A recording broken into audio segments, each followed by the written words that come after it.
Bismillahirrahmanirrahim. Assalamualaikum warahmatullahi wabarakatuh. Pemirsa yang budiman, di antara kita pasti masih ingat sebuah materi pelajaran di sekolah tentang evolusi, di mana dikatakan bahwa manusia berasal dari kera yang dikenal dengan istilah teori Darwin. Bagaimana sebenarnya asal-usul manusia itu? Sebelum lanjut, pastikan kalian klik subscribe, like, dan lonceng notifikasi agar kalian tidak ketinggalan video-video terbaru dari kami. Jika video ini bermanfaat, bagikan kepada teman-teman.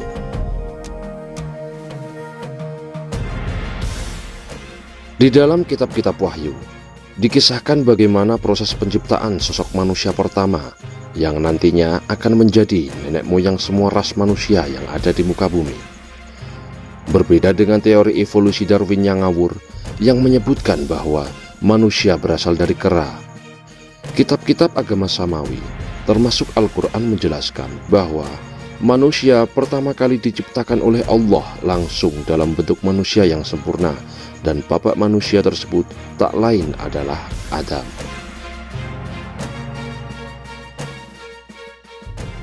Dalam sebuah hadis, Nabi Muhammad SAW menjelaskan, sungguh Allah Subhanahu wa Ta'ala telah menciptakan Adam dari segenggam tanah yang diambil dari berbagai permukaan bumi.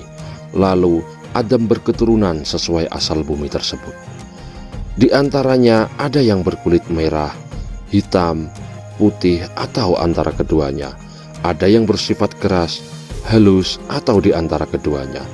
Karena Adam diciptakan dari adimul ard atau permukaan bumi, kemudian ia disebut Adam.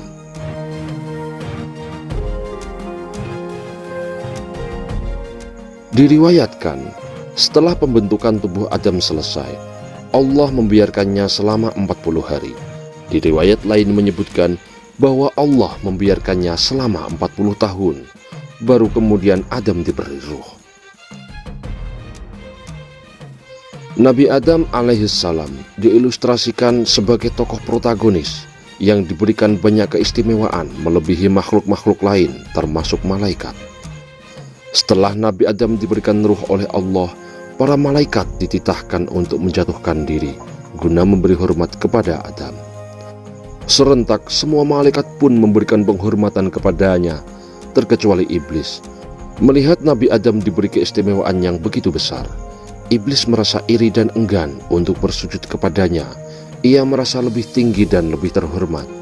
Sebab pembangkangan serta kesombongannya tersebut, akhirnya iblis pun dikeluarkan dari surga dan ia diganjar laknat oleh Allah Subhanahu wa Ta'ala. Kemudian Allah menciptakan Hawa dari tulang rusuk kiri Nabi Adam sebagai pasangannya di surga, dan Allah berfirman, Ya Adam uskun anta wa zawjukal jannah wa kula minha ragadan haitsu syi'tuma wa la taqraba hadhihi sajarata fatakuna minadh dhalimin.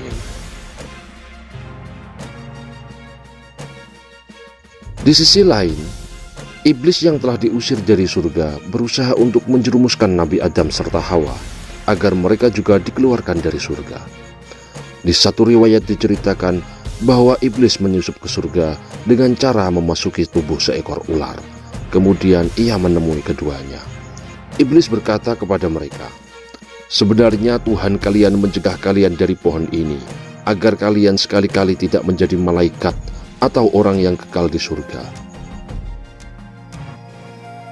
Mendengar bujuk rayu iblis, sebenarnya Nabi Adam tidak bergeming, namun berbeda dengan Hawa yang meraih dan memakan buah khuldi. Bahkan ia memaksa Nabi Adam untuk memakan buah itu, dan akhirnya mereka berdua pun memakan buah tersebut. Diterangkan dalam tafsir Ar-Razi, Ibnu Abbas mengatakan bahwa Nabi Adam memang sengaja memakan buah khuldi itu setelah mendengar penjelasan dari iblis. Sebab dalam penjelasannya, iblis bersumpah kepada Nabi Adam dengan atas nama Allah.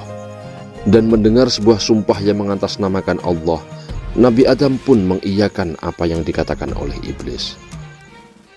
Nabi Adam tidak habis pikir bahwa ia akan menjumpai seseorang yang berani bersumpah dusta atas nama Tuhannya, yaitu iblis laknatullah. Akibat terperdaya oleh iblis, Nabi Adam dan Hawa yang khilaf dan melanggar larangan Allah, akhirnya mereka berdua diturunkan dari surga menuju ke bumi.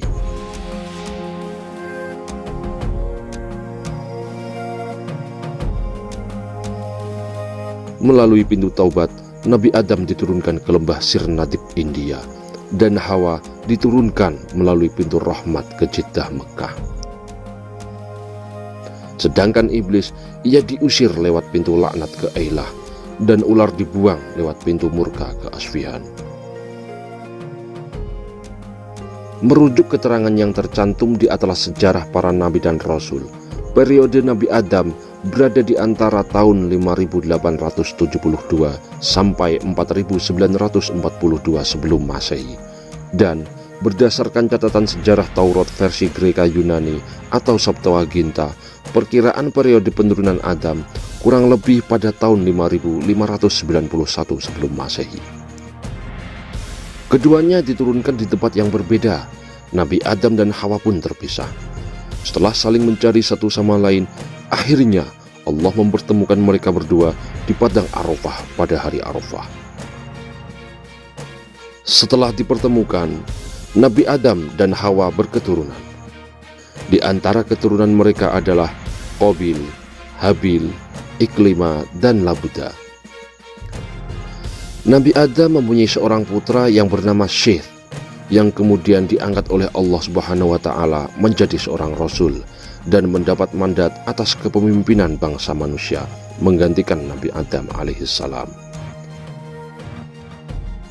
Di berbagai literatur, seperti pada kitab Al-Unsul Jalil, disebutkan bahwa Nabi Adam hidup di bumi selama 930 tahun, dan selama itu pula keturunannya telah mencapai 40.000 orang.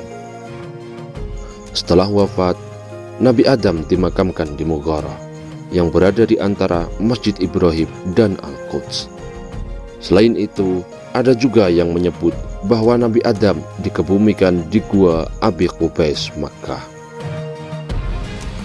Wallahu a'lam bishawab.